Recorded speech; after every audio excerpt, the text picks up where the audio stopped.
Boa tarde a todos, meu nome é Amália e mais uma vez estamos fazendo essa transmissão pela TV SEAC de Bauru e pela TV Chico Xavier de Campina Grande. Um abraço a todos. Hoje nós estamos encerrando um círculo de palestras que nós dedicamos aos pais nesse mês de agosto. E hoje eu vou falar uma parábola, vou contar para vocês uma parábola que foi narrada por Jesus. Mas antes, vamos fazer as nossas preces pedindo a proteção de nosso Pai. Deus Pai, amigo Jesus, estamos aqui reunidos em seu nome para mais uma tarde de estudos. E eu peço humildemente, Senhor, que estejas aqui entre nós e que abençoe nesse momento todas as pessoas que estão sintonizadas conosco e a mim também que falo. Assim seja. Como a maioria que já ouvem as nossas palestras sabe que o Grupo Aulas da Vida é um grupo dedicado a estudos do Evangelho e a estudo da doutrina espírita. Eu disse a vocês que nós vamos discutir hoje sobre uma parábola. Mas o que é parábola? Parábola é uma figura de linguagem onde os personagens dessa história têm uma participação específica. E essa narrativa usa uma linguagem própria dos usos e costumes de uma região, de um lugar onde acontece esse fato. Jesus utilizava muito desse recurso de parábolas para que as pessoas daquele tempo pudessem fixar os seus ensinamentos. Ele usava fatos, casos do cotidiano daquela região, porque as pessoas tinham pouco conhecimento intelectual. E nós podemos perceber que aqueles que tinham pouco conhecimentos foram os que mais ouviram os ensinamentos morais de Jesus. E ele falava assim, por parábolas, para que as pessoas fixassem aqueles ensinamentos e não esquecessem das suas mensagens. Ele mesmo diz em Mateus 24:35 a seguinte frase, que o céu e a terra não passarão, o céu e a terra passarão, mas as minhas palavras não hão de passar. Então, se nós prestarmos atenção, ele tinha toda a razão, porque essa parábola ela foi contada no século I, né? E hoje nós estamos no século XXI, quer dizer, no ano 1, e hoje nós estamos no ano 2021. E vocês vão prestar atenção que o significado não mudou. Ainda é o mesmo. Nós só vamos adaptá-la aos nossos dias. E é isso que eu quero falar com vocês. Essa parábola é a parábola do filho pródigo. O que é pródigo? É aquela pessoa perdulária, é aquela pessoa que gasta demais, às vezes gasta aquilo que ela nem tem, gasta mais do que ela ganha. É o esbanjador, na realidade, esse pródigo. Mas o sentido do pródigo, ele tem um sentido benéfico, um sentido positivo. Por exemplo, quando nós dizemos Deus é pródigo, é farturoso em bênçãos para todos nós. Mas essa parábola, essa narrativa de Jesus está apenas no evangelho que temos conhecimento, né? Dos 4 evangelhos, Mateus, Marcos, Lucas e João. Esse acontecimento está narrado por Lucas, está no capítulo 15, é um pouco extensa, vai de 11 a 32 versículos, né? Vai do 11 ao 32. Mas para fazer um estudo detalhado dessa parábola, eu gostaria que todos meditassem no sentido que Jesus quer passar para todos nós. Então eu pensei assim, eu vou ler essa parábola por partes, igual está na Sagrada Escritura, e eu paro e vamos explicar parte por parte. Talvez seja até um pouquinho longo, mas eu queria muito, muito mesmo que vocês prestassem muita atenção, mas também fizesse aí uma autoanálise do significado dessa parábola. Primeiro, o significado dela para nós como filhos de Deus. Segundo, o significado dela para nós como pais terrestres. Então, nós vamos meditar nessas duas coisas. Primeiro, meditar como nós estamos nos posicionando como filhos de Deus. E a outra meditação seria como nós estamos nos posicionando como pais terrestres. Essa parábola, eu só vou dar uma palha da ideia, porque nós vamos detalhá-la em breve, fala sobre um senhor rico, né, da antiguidade, mas podemos trazê-lo para os nossos dias. Um patriarca daquela época, muito rico, que tinha muitos bens, era um fazendeiro e tinha 2 filhos. Um desses filhos, o mais novo, resolve pedir a parte da sua herança e partir para o mundo. E o pai fez isso. Mas o desenrolar dessa narrativa nós vamos estudando devagarinho. Um pai. Então nós vamos comparar esse pai com Deus. Entenderam? Um pai, que era o sentido que Jesus queria dar a essa parábola. Um pai, Deus. E pode ser nós também, os pais, né? 2 filhos, a humanidade terrestre. Poderia ser um filho só, mas Jesus pediu 2 filhos, porque os seus ensinamentos vão abranger esses 2 filhos. O mais novo seria aquela humanidade mais jovem, como criação espiritual, mais inexperiente da vida, mais rebelde, aqueles que não aceitam muito regras, né, leis. E o mais velho, o mais comportado. Então, seria aqueles espíritos criados com mais anos de idade, vamos dizer, espiritual, mas comportado assim no sentido de estar contido.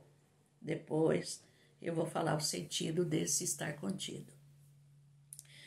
O mais moço disse ao pai: Pai, dá-me a parte dos meus bens. Esse filho, como eu já disse, representa aquele filho rebelde. Representa nós, a humanidade, essa parte mais rebelde, conforme eu já disse. São aqueles que não querem ter obrigações, são aqueles que exigem direitos, mas não trabalham, não fazem nada, não lutam para conquistar esses direitos. Então eu diria que, como os filhos de Deus, são aqueles que exigem muito de Deus, mas também não dá nada de retorno. Sabem exigir. E como pais, nós também temos que pensar que podemos exigir muito dos filhos, às vezes sem dar nada a eles. Vamos adiante. O pai logo repartiu esses bens, dando-lhe a sua parte. O pai não reclamou, não questionou, não fez cobrança nenhuma, e aí nós podemos ver o amor desse pai. É claro que ele sabia que esse filho ia enfrentar problemas, porque ele também não tinha aquela experiência para enfrentar o mundo lá fora. E o pai sabia disso.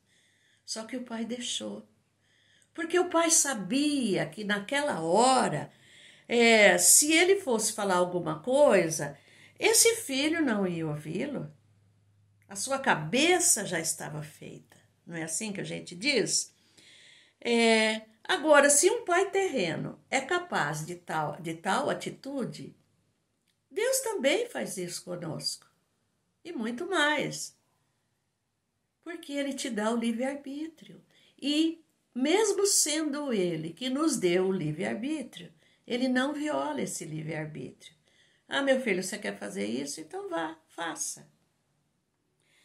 Porém, eu diria a vocês, esse pai respeitou a escolha do seu filho. Deus respeita as nossas escolhas. E nós? Será que estamos respeitando as escolhas dos nossos filhos? Mesmo sabendo que não são escolhas tão louváveis assim? Mais um trechinho. Passado alguns dias, o filho ajuntou tudo, o que era seu, por direito, né? Partiu para uma terra bem distante. Lá acabou, dissipou, como diz a Bíblia, com todos os seus bens, levando uma vida fútil, cheia de prazeres mundanos, de vícios, e não pensou um só instante o que ele estava fazendo. Quando esse filho saiu da casa dele, o pensamento que ele tinha era que ele queria diversão, ele queria aproveitar a vida. Não é assim que nós falamos? Porque naquele momento ele não ia ouvir nenhum conselho do seu pai, porque o seu ego tampava o seu raciocínio lógico. O seu ego tampava a sua consciência. Então ele não, naquele momento, ele não iria ouvir ninguém realmente. E o pai sabia disso. Aquele poucos instantes que o pai talvez tenha percebido tudo isso, deixou ele partir, deixou ele ir, porque ele sabia que ia acontecer tudo isso. Lá ele gastou sem planejamento nenhum, e é natural que isso acabou. O dinheiro vai embora muito rápido. Ele pode te dar muitos prazeres mundanos, mas acaba. Agora, eu gostaria de pensar com vocês uma coisa.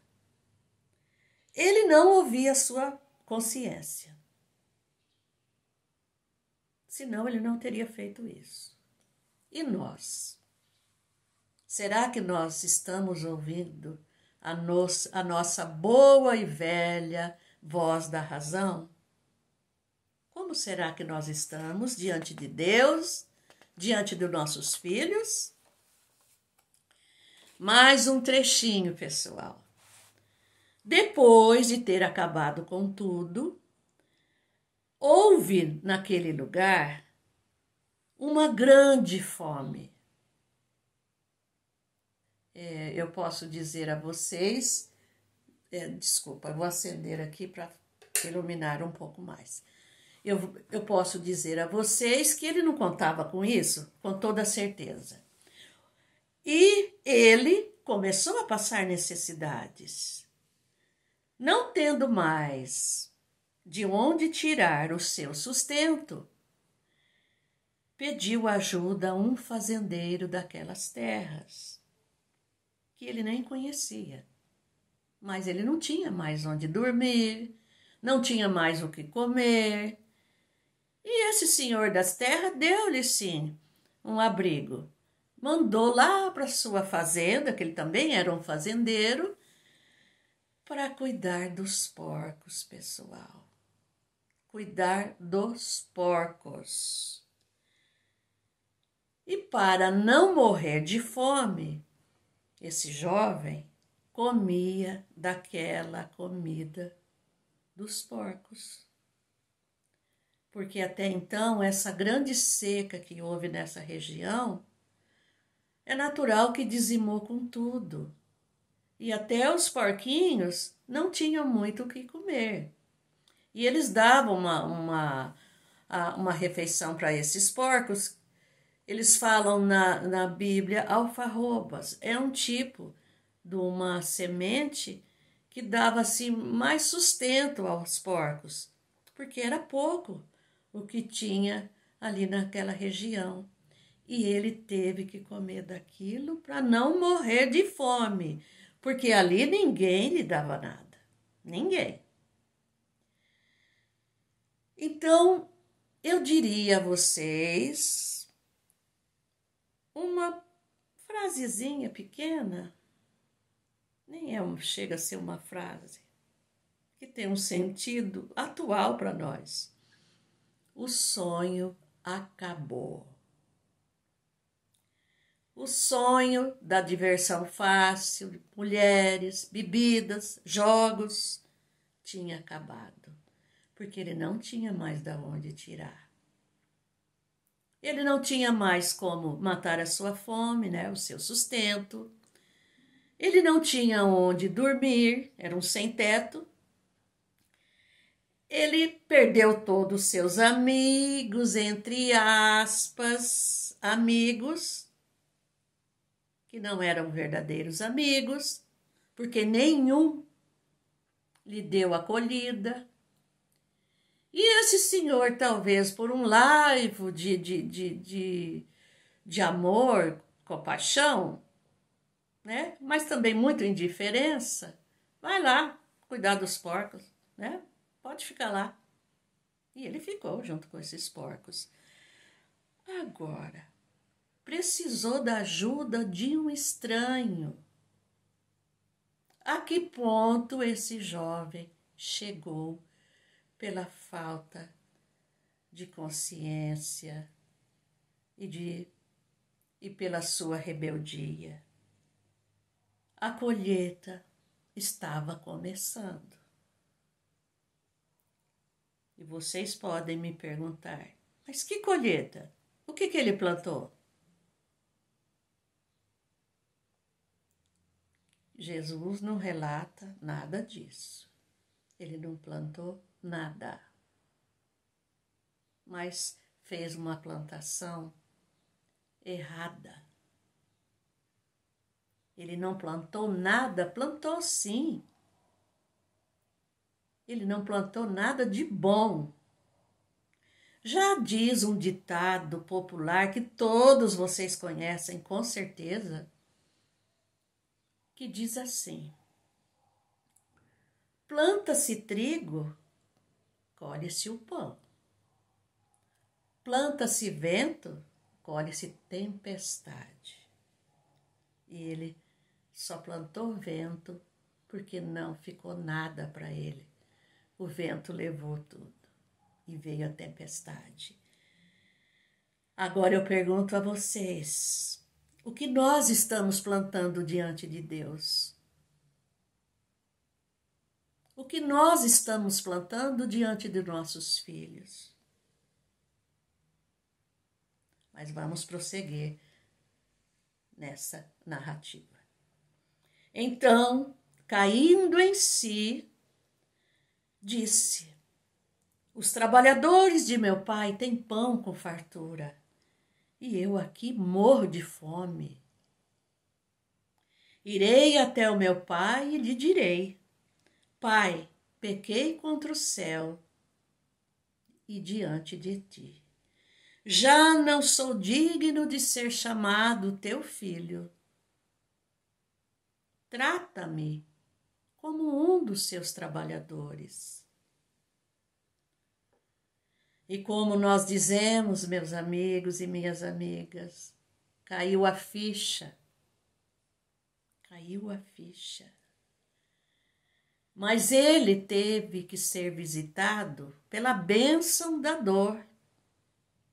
E aí nós entramos.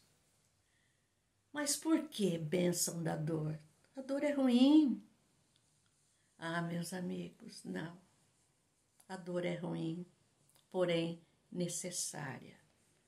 Para aquele filho, o amor que o seu pai sentia por ele não foi o suficiente para ele ser um filho obediente.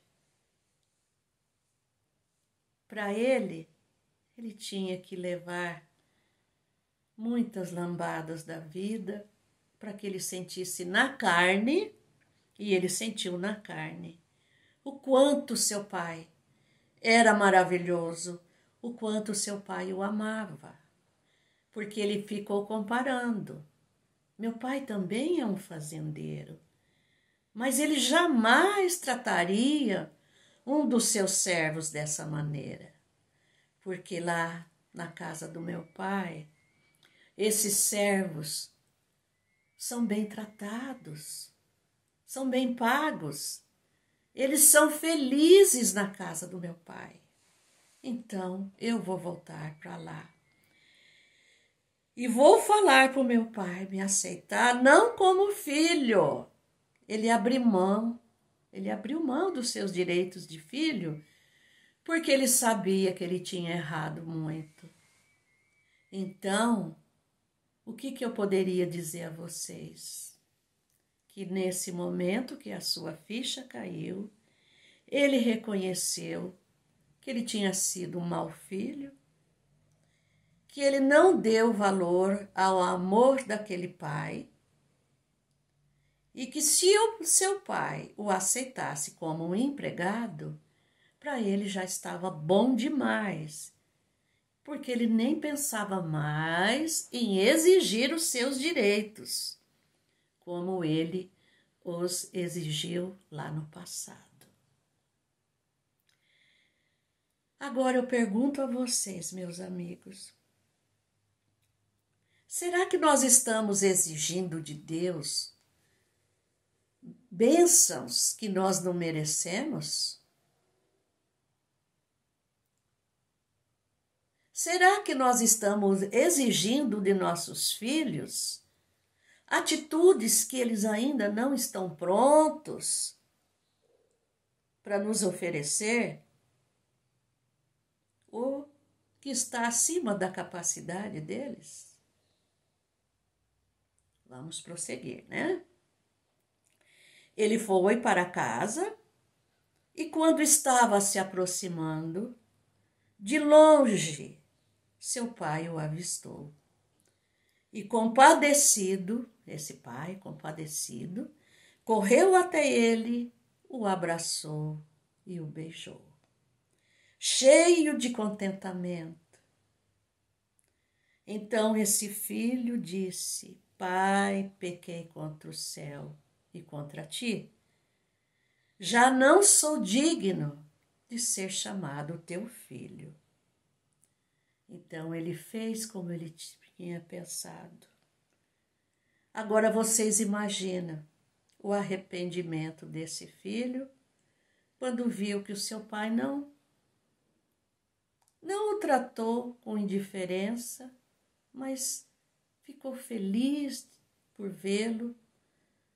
Não lhe fez cobranças do dinheiro que ele tinha lhe dado, apenas o abraçou, beijou, contente pela volta dele.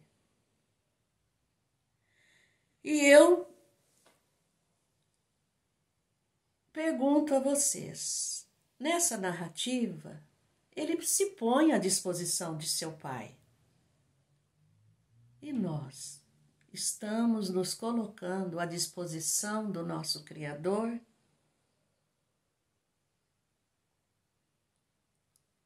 E nós estamos nos colocando à disposição de nossos filhos para ajudá-los nos momentos mais difíceis? Ele reconheceu o seu erro e nós estamos reconhecendo os nossos erros diante de Deus e diante dos nossos filhos? Vamos adiante. Imediatamente, o pai chamou os seus servos e lhe ordenou: trazei depressa a melhor roupa e vesti-o, ponde-lhe um anel no dedo e sandália nos pés. Trazei o melhor novilho e matai-o. Comamos e alegremo-nos, porque este meu filho estava morto e reviveu. Estava perdido e foi achado. E começaram a festejar.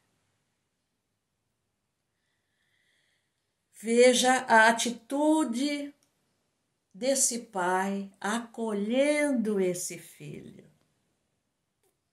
Com festa, com júbilo, com alegria. Veja a atitude dele. Se fosse nos dias de hoje, estaria dando um belo churrasco, né, pessoal? Porque era o melhor novilho que ele mandou matar, para que todos se alegrassem, toda a sua família, todos os seus trabalhadores se alegrassem com a vinda daquele filho. Bom, eu diria o seguinte: se um pai terrestre é capaz de tudo isso, imagina Deus como fará conosco quando decidirmos por mudanças positivas em nossa vida. Sim, porque nós erramos bastante. Nós sabemos disso. E nós?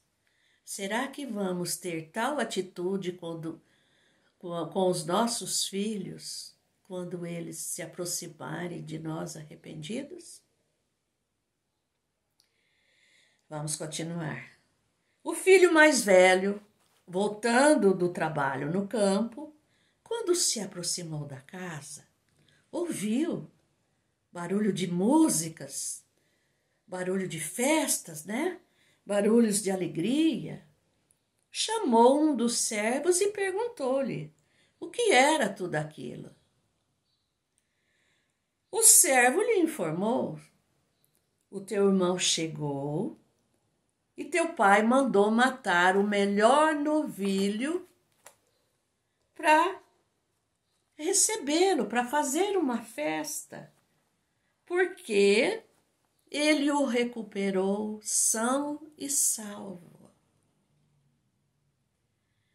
Ouvindo isso, esse filho mais velho se indignou muito, mas muito mesmo.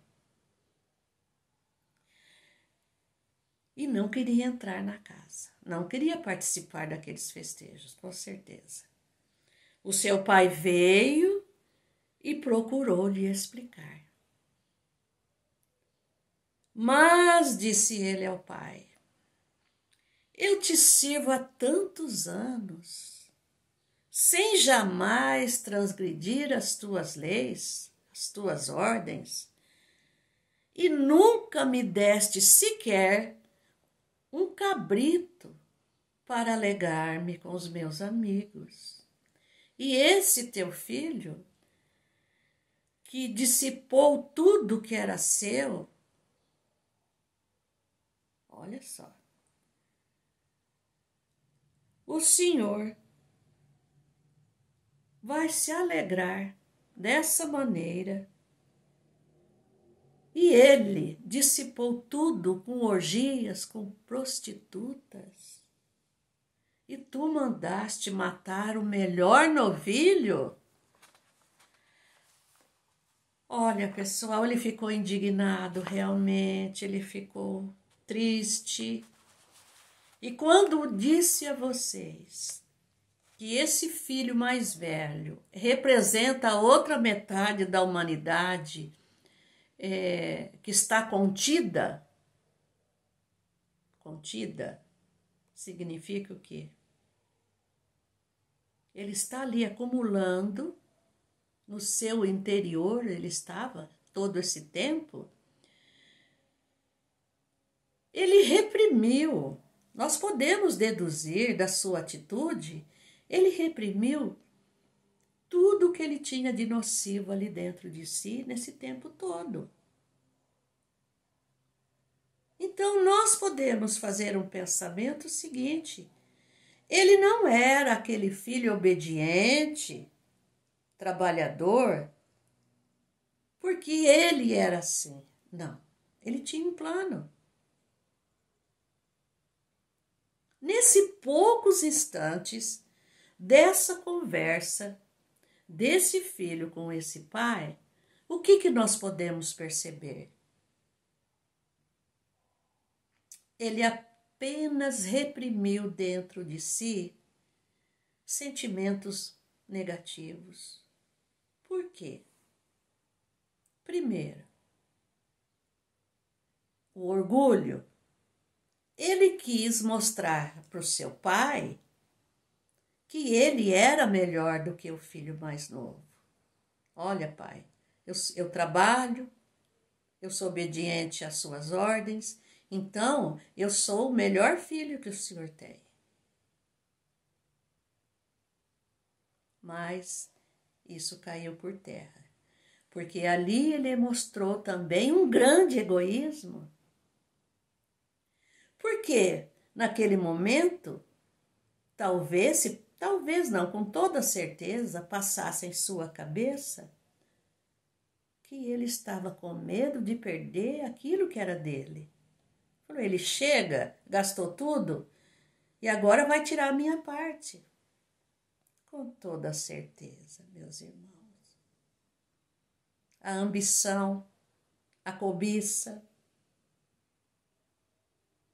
Por nenhum momento ele perguntou se o irmão estava bem ou não, se tinha voltado para casa porque talvez tivesse uma doença.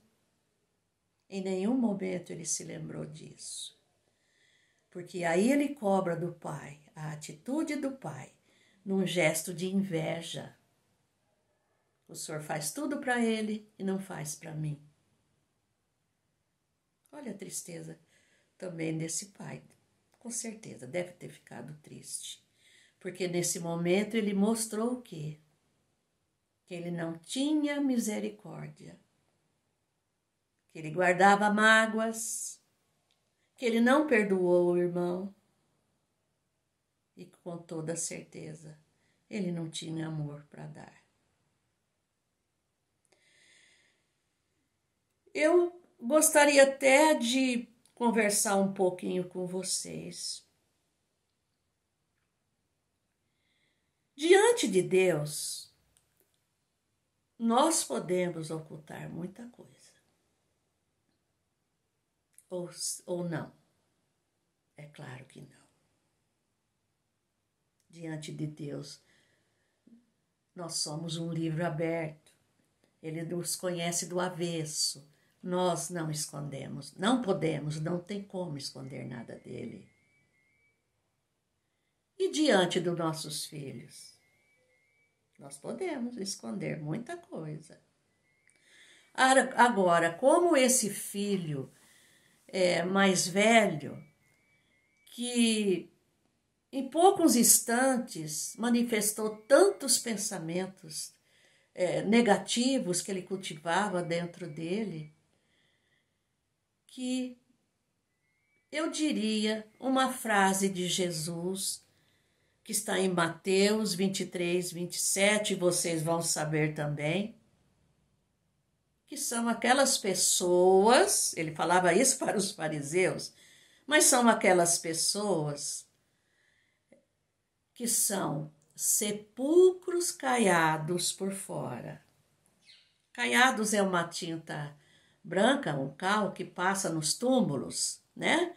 Sepulcros caiados por fora. Fica bonito? Fica bonito. Mas cheio de podridão por dentro. São esse tipo de pessoa. Por dentro é uma coisa, por fora é outra.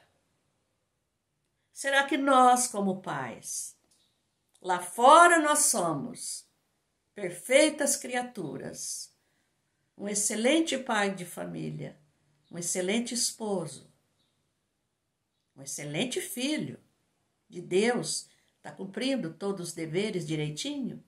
E dentro da nossa casa, como é que somos? Vamos em frente, que tem muita coisa ainda, viu? Então o pai lhe respondeu, diz Lucas, né? Meu filho, tu sempre estás comigo, e tudo que é meu é teu. Entretanto, era preciso que nos alegrássemos, porque esse teu irmão estava morto e reviveu.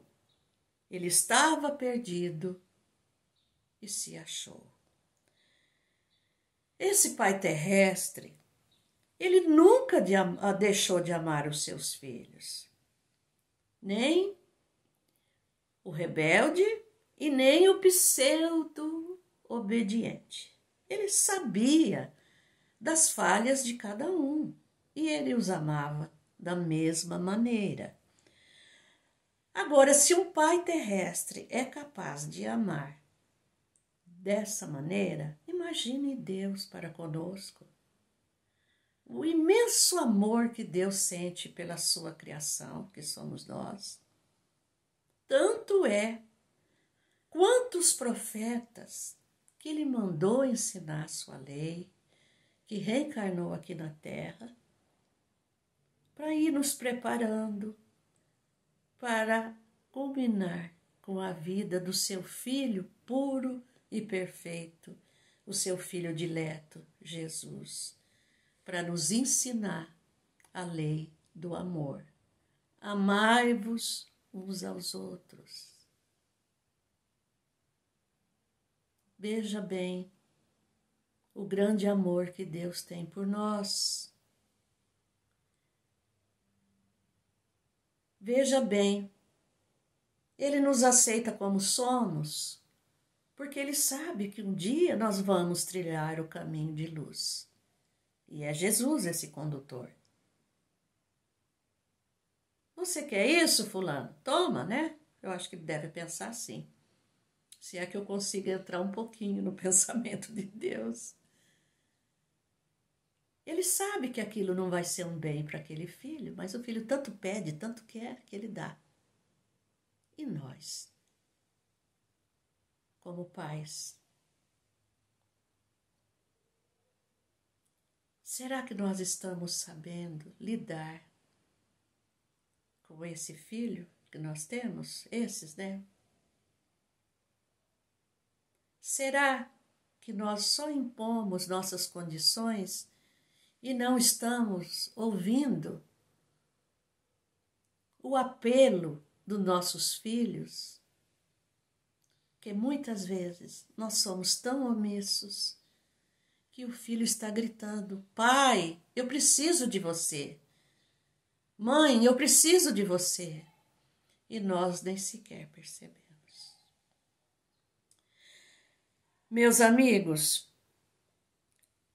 no Evangelho de Lucas, ainda nesse capítulo, que Jesus fala várias parábolas, né? Várias narrativas, o próprio Divino Mestre, o grande pedagogo da humanidade,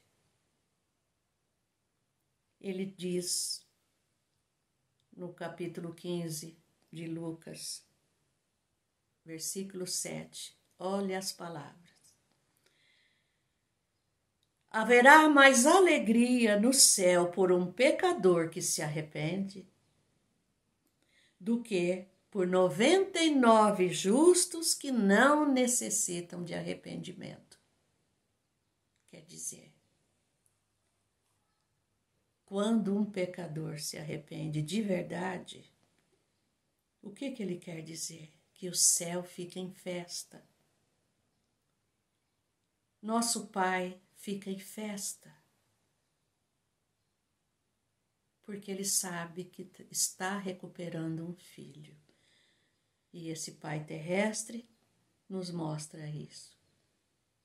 Recuperar um filho é motivo de festa, pessoal. Allan Kardec, no Livro dos Espíritos, na questão 385, ele faz uma pergunta aos espíritos da codificação, uma pergunta bem providencial. Kardec era um educador, um professor, certamente lidava com muitas crianças, com muitos jovens. E ele meditou muito nessa pergunta e fez aos espíritos da codificação. Eu vou ler. De onde provém a mudança que se opera no caráter do indivíduo em certa idade e particularmente ao sair da adolescência? Ele via que até certa idade, nós vemos isso também, nós podemos educar nossos filhos, eles são maleáveis de educação, mas chega uma idade, principalmente da adolescência, muda. Né? A coisa muda. Veja o que os espíritos respondem. É o espírito que retoma a sua natureza e se mostra como ele era. Então, nós chegamos à conclusão do quê? De quê? Nós falamos da reencarnação. E a doutrina nos ensina que a nossa convivência, principalmente a convivência familiar, são aqueles que vêm para a nossa família como os deixamos. Dá para entender? Até uma certa idade é aquela pureza, aquela candura. Deus já faz tudo certinho. É o momento de você ensinar os seus princípios. É o momento da aprendizagem, né? Até os 7 anos. Depois até um pouquinho mais, mas daí para frente já se torna um pouco mais difícil essa educação. Porque ele está voltando à origem daquele período que nós não sabemos o que fizemos com aquela criatura. Será que é um inimigo nosso que está voltando para o nosso lar? Será que é uma pessoa a qual lesamos muito? Será que é um amigo de falcatruas, de criminalidades, de desobediências, que talvez nós tenhamos insuflado, até moldado o caráter daquela pessoa, e hoje está aqui ao nosso lado? Já pararam para pensar nisso? E nessas considerações gerais que eu vou dar agora, para encerrar essa palestra, eu quero lembrar, se algum pai desses que estão me ouvindo, se alguma mãe, e eu diria os pais, porque tem muitos pais que estão hoje fazendo às vezes de mães e muitas mães que estão fazendo às vezes de pais. Se algum pai está passando por isso, nesses instantes, nesse presente, dentro do seu próprio lar, enfrentando filhos rebeldes, desonestos, viciados, agressivos, alcoólatras, imorais. Pais, tenham paciência. Jesus recomenda o que nesses instantes? Muita tolerância, muita compreensão, muito equilíbrio diante desse ser que um dia você embalou os seus braços. Tão indefeso que era, não é? Tão necessitado da sua proteção, tão necessitado dos seus esforços para alimentá-lo, vesti-lo, para dar uma educação digna. Eu diria a vocês, lida com essa situação com muito equilíbrio. Não amaldiçoe o seu filho. Não lhe diga palavrões rudes que amanhã ou depois você vá se arrepender. E muito menos tenha essa compreensão de não incentivar desde cedo o seu caráter malvado. Porque há pais que fazem isso, nós sabemos. Depois a colheita sua vai ser muito penosa. Mas se você, preste atenção, já deu tudo o que estava ao seu alcance e Deus não vai exigir de você que você também dê o que não tem.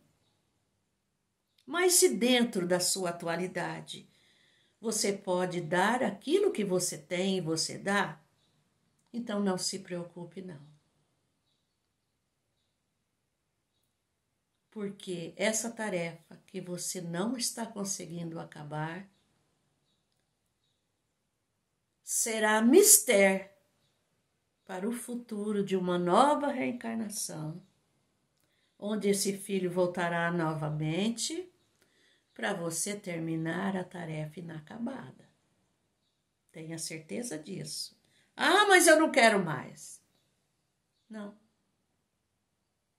O tempo forja essa criatura com o ferro e você ainda vai sentir muita dor, muita compaixão dessa criatura. Santo Agostinho, nos Evangelhos, segundo o Espiritismo, eu vou citar um trechinho do que ele diz. De todas as provas, diz ele, as mais penosas são as que afetam o coração. E é verdade. Podemos suportar com coragem as misérias e as privações materiais, mas sucumbimos ao peso dos desgostos domésticos, esmagados pela ingratidão dos seus. E é verdade, minha gente. Pai, mãe, sofre barbaridade quando vê o seu filho trilhando um caminho escuso. Mas paciência, equilíbrio, tolerância, vigilância. Preste atenção em seu filho. Se isso é a natureza dele mesmo, porque essa é uma doença do espírito, né? É um espírito doente. Ou talvez seja uma doença do corpo. Você não sabe. Se ali está um filho com um grande desequilíbrio, precisando de ajuda, precisando de tratamento. E você tem que verificar isso, mas com muita sabedoria. Meus amigos, minhas amigas, encerrando hoje o círculo de palestras sobre pais e filhos, eu queria dizer a vocês: muita paz, muito equilíbrio, muito diálogo com seus filhos e muito diálogo com Deus também. Porque ao mesmo tempo que nós somos pais, nós também somos filhos. Tenha aí uma conversa com Deus. Veja como você está indo como um filho aqui da terra, né? Um filho terreno. E converse com seu filho também. Eu quero dizer a vocês que eu estou feliz por falar com vocês, mesmo que seja assim, virtualmente. E lembrar que no mês de setembro é um mês, para mim, é um mês muito feliz, onde se inicia a primavera. Nós vamos falar de um assunto, o Grupo Aulas da Vida, que está aí nas mídias sociais, e vocês também tomam conta disso. Nós vamos falar sobre a consciência ambiental. Como anda a nossa consciência ambiental? Então, no próximo, agora já está quase chegando, né? Setembro, nós vamos falar sobre o meio ambiente. Eu quero agradecer a paciência de todos, desejar a todos vocês um bom final de semana, um abraço bem carinhoso e fiquem todos na paz de Jesus.